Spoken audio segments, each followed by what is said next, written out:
Отряд, стройся!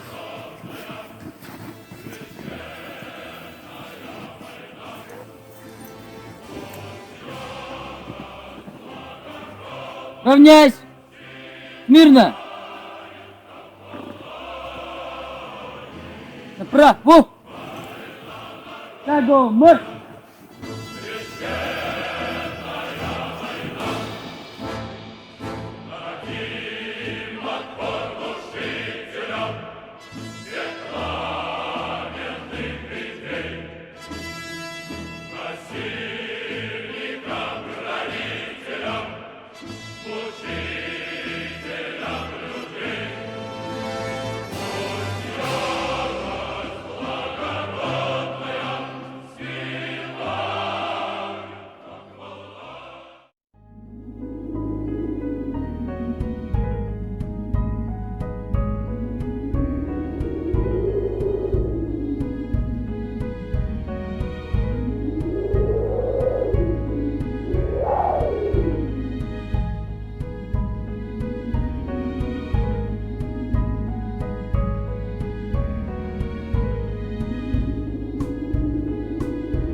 самом центре села Хатыстыр стоит памятник.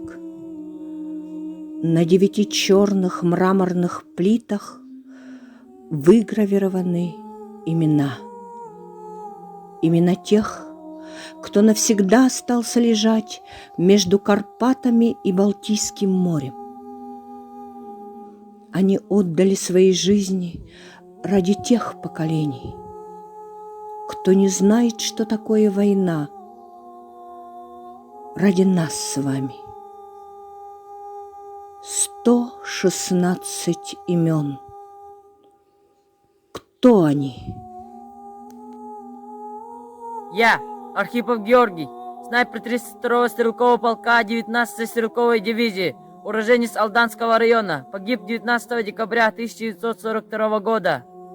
Похоронен в городе Бурзулук Оренбургской области. Я, Инохов Гаврил Михайлович, работал охотником в колхозе имени Чкалова, призван в армию в 41-м, участвовал в боях под Сталинградом. В 42-м получил тяжелое ранение, после выздоровления был вновь направлен на фронт. Погиб в бою в 43-м, место захоронения не установлено. Я, Андреев Гаврил Николаевич, Эвенк, уроженец Учурского района, был призван в 1941 году, пропал без вести.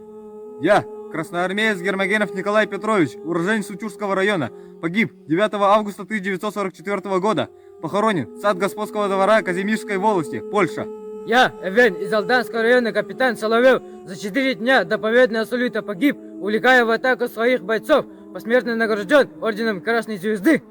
Я, Марфусалов Афанасий Георгиевич, был председателем сельсовета Буягинского наследия. В 1942 году был призван на фронт, в 1943 пропал без вести. Я, Эвен Павел Алексеев, студент Ленинградского института имени Герцена, вступил в народное ополчение, сражался на Кимсевском направлении, назначен парторгом роты, погиб под деревней Креково. Перед смертью успел передать своему учителю по институту стихотворение, написанное в перерывах между боями. По улицам и переулкам полки за полками идут, и сердце колотится гулко, клянусь, что враги не пройдут. Я тоже стал городу сыном, и тоже шагаю в строю. Взглянул я на синее небо, и мать припомнил свою. Припомнила, как напоследок платок развивался ее. Припомнила старого деда, вручившего мне ружье. Припомнил родимые из детства Якутию, Лену, тайгу. Припомнил горячее золото на солнечном берегу. Я дымную юрту припомнил, где в шкурах ребенком лежал. Припомнил я скалы огромные, где вырос и возмужал. Припомнил я все и гордо свой новенький сжал автомат. И песня гремела над городом: «Спокойно спи, Ленинград!»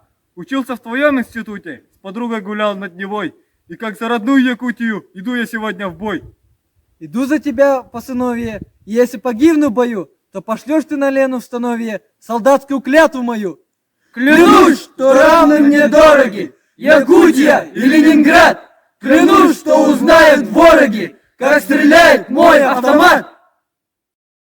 В годы Великой Отечественной войны из Алданского района были призваны сотни представителей коренных народов Севера. На полях сражений они отличились как меткие стрелки. Потомственные оленеводы и охотники стали на фронтах разведчиками, снайперами, лыжниками, кавалеристами. Первый конный корпус Первого Белорусского фронта. 995-й горно-стрелковый полк Забайкальского фронта. 708-й стрелковый полк Ленинградского фронта.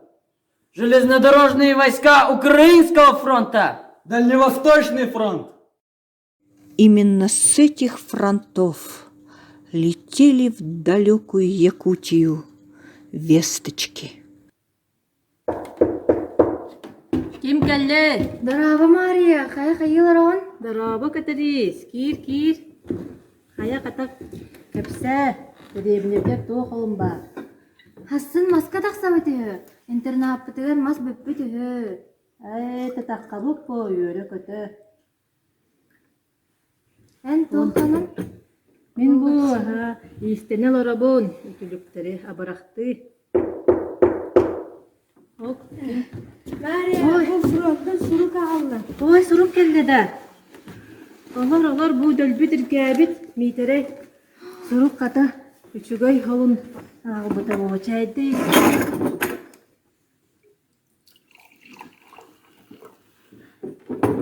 олорон катаагы канаре. Быраты мытахтабыт. Кетери сырда тараманы. Ахтар саныра жиим Мария Петровна, мен аппыттан дорабата тут. Жа хайдах туох олорогут доробыягыт чааха хайдагый. Мен сылжабын, пока тыннах, доробуя мүчүгей. Только немецтер түүнай кире тураллар. 200 метре сыталлар. Сүрей. Кругом жамаға сытабыт. Же бу бары бит наказ. Же. Кихи бахын быктар бат. Бу-жа мина онна ыракан орудияннан ыта сыталлар. Немецтер. 2 өттү бүтүнөн өлүү элбэх. Мен ытабын бәйем уонна табарыстарым картыскаларын. Көрө саны сылжаргатыгар. Эгидиттен бирде суруку туталикпин. Нута барыспар, каждый минута бағалақ. Төһөдө эрейин сорда болар суруйду. Гермогенов 6 ноябрь 1904 сыл. Быратым Никус. Эргиен эрекел. Эн бихи кыгехпыт бусарени. Как ждали дома солдатские письма-треугольнички. Пришло письмо. Жив солдат. Когда я вижу, как убитый сосед мой падает в бою, я помню не его беды, я помню про его семью. Мне представляется невольно его обманчивый уют. Он мертв уже, ему не больно, а их еще письмом убьют.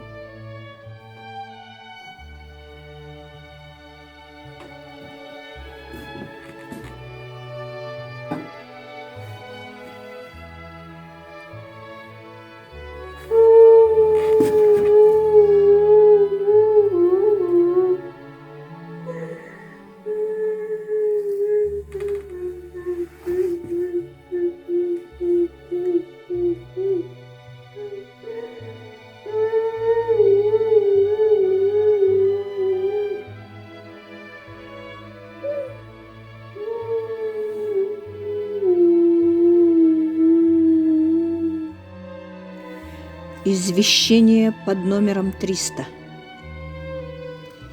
Ваш брат, красноармеец Гермогенов Николай Петрович, уроженец Учурского района поселка Чегда, в бою за социалистическую родину, верный воинской присяге, проявив геройство и мужество, был убит 9 августа 1944 года. Похоронен сад господского двора Казимишской волости, Польша. Я никогда не видел деда. Он в 41-м под Смоленском пропал, не встретив День Победы. В боях тех у деревни Энской. И от него осталось фото. На нем он снят перед войной. В военной форме возле дота. Красивый парень молодой. И нет покоя в моем сердце. Не отпускает та война. На все запросы неизвестно. Архив ответил для меня. Казенный бланк, простой листочек. Всю жизнь свою я берегу. И 41-й между строчек я вижу будто наяву. Тот бой у той деревни Энской я представлял себе не раз. Хранит земля в краю Смоленска всех неизвестных и сейчас. Я никогда не видел деда. А мой дед, Инохов Афанасий Николаевич, был призван на фронт в 1943 году. Участвовал в боях в составе 708-го стрелкового полка на Ленинградском фронте. В одном из боев под Нарвой был тяжело ранен в живот, Превозмогая боль, перевязав живот с почти вывалившимися внутренностями, мой дед 1,5 дня шел до госпиталя. Врачи и санитары с глазам своим не поверили, ведь с таким ранением не живут. Эвенг, родившийся в рубашке, впоследствии назовут моего деда. Я и моя семья гордимся нашим дедом. Сон солдата воинам Эвенкам посвящается. Я выжил в этой войне и смог вернуться домой, но до сих пор не в себе от страшной памяти той. Война все время со мной, она приходит во сны, как будто нет ничего, кроме этой войны. В том каждом сне я с войной наедине остаюсь, как будто снова я в бой с друзьями-братьями рвусь, и снова пули свистят, вжимая в землю наш взвод, и молча губы кричат: «Вперед, ребята, вперед!» Мы вместе были в бою, мы спали рядом в пути, в одном солдатском строю пришлось нам вместе идти. Ко мне они иногда приходят тихо во сне, оставшись там навсегда на беспощадной войне. Скажу спасибо судьбе, что смог вернуться домой, но ночью снова во сне пойду я с братьями в бой. Мужей, братьев, сыновей заменили дети, старики, женщины.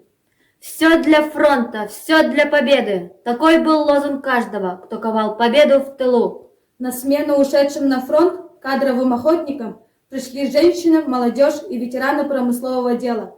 Особенно отличились женщины-охотницы: Авилова Анастасия Петровна, Гермогенова Мария Петровна, сестры Авиловы. Охотники Алдана внесли ощутимый вклад в валютный фонд страны. В рубрике «Добыча пушнины» важный фронтовой заказ. Газета «Алданский рабочий» приводила следующие факты. За 4-й квартал 1943 года охотники Кемтонского района сдали пушнины на 103%. Другие бригады выполнили задание на 170%. А в небольшой заметке от 18 октября 1944 года Мартынов пишет: охотники Белецкого наслега решили квартальный план пушнозаготовок 7 ноября выполнить на 145%. Наша страна победила в Великой Отечественной войне благодаря прочному тылу, где самоотверженно трудились миллионы семей. Почти каждая семья в любом уголке огромной страны показывала чудеса самоотверженного труда. В нашем наследии такими семьями были Авиловы, Сосины, Еноховы. А сколько пережили женщины в годы войны? Какая безмерная тяжесть легла на их плечи. А как переживали матери за своих сыновей, ушедших на фронт? Павлова Варвара Андреевна проводила на фронт 4 сыновей. Вернулся только 1. Авилова Акулина проводила 3. Никто не вернулся. По-русски мама, по-грузински нана, а по-венкийски ласково эне. Из 1000 слов земли и океана у этого особая судьба. Став первым словом в год наш колыбельный, оно порой входило в дымный круг, и на устах солдата в час смертельный последним зовом становилось вдруг. Тревожится за сына постоянно, святой любви великая раба. По-русски мама, по-грузински нана, а по-венкийски ласково эне. Дети войны, Какое странное сочетание. Дети войны. Моя бабушка родилась в 1933 году. Когда началась война, ей было 8 лет. Я помню, когда мне было 8 лет, я не знала, что такое война. Я не знала, что дети работали наравне со взрослыми. Вместе со своими сверстниками моя бабушка заготавливала дрова, копала картофель, садила турнепс, ухаживала за младшими братьями и сестрами.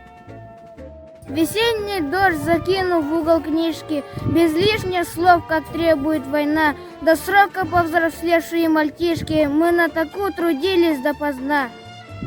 Мы жили, как за каменной стеной, глубокий тыл, а где-то шли сражения. И отзвуком того, что звалось войною, почтовые служили извещения. О, эти письма! Письма похоронки, людской беды, свидетели слепые. Мы жили далеко, на севере, но были все равно на фронте.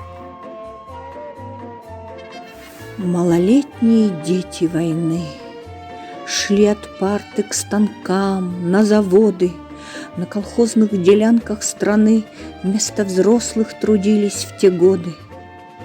Не играли ни в куклы, ни в мячики, от бомбежек порой не до сна. Детство кончилось. Девочки, мальчики, отняла ваше детство война. Ничего нет страшней похоронки. Сколько их приходило тогда.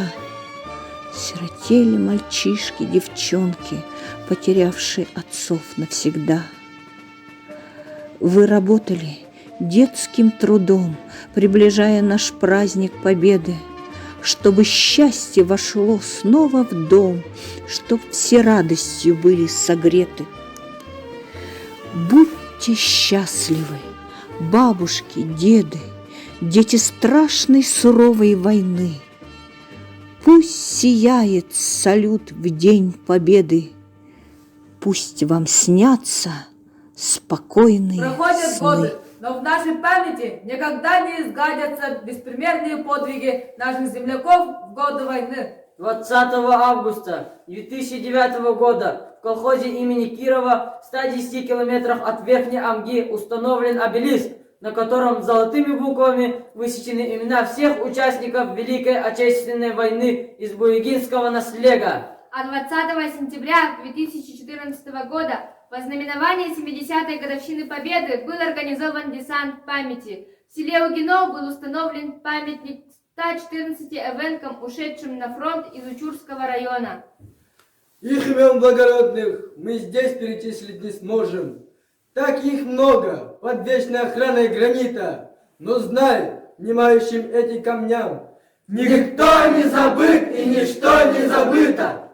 Вечная память нашим землякам, великим сынам эвенкийского народа, учителям, студентам и охотникам, оленеводам из сел. Ганам, Угаян, Турканда, Джиганда, колхоза имени Кирова-Буягинского наслега, колхоза Хаппарастах, колхоза имени Ленина, имени Сталина, Серпа и Молода, колхоза имени Молотова, имени Чкалова, колхоза Красная Звезда. Пусть не все герои, те, кто погибли, павшим Вечная слава! Вечная слава! Это нужно не мертвым, это надо живым!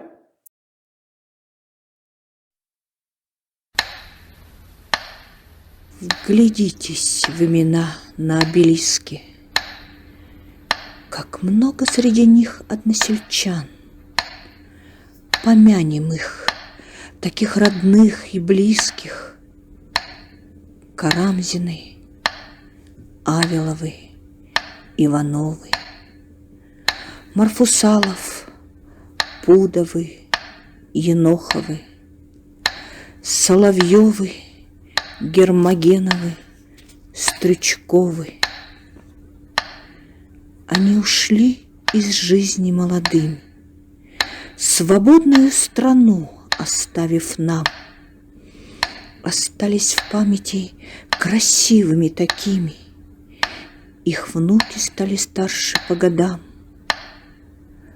Живущие сегодня люди, встаньте, постойте так минуту в тишине и клятву верности отчизне нашей дайте.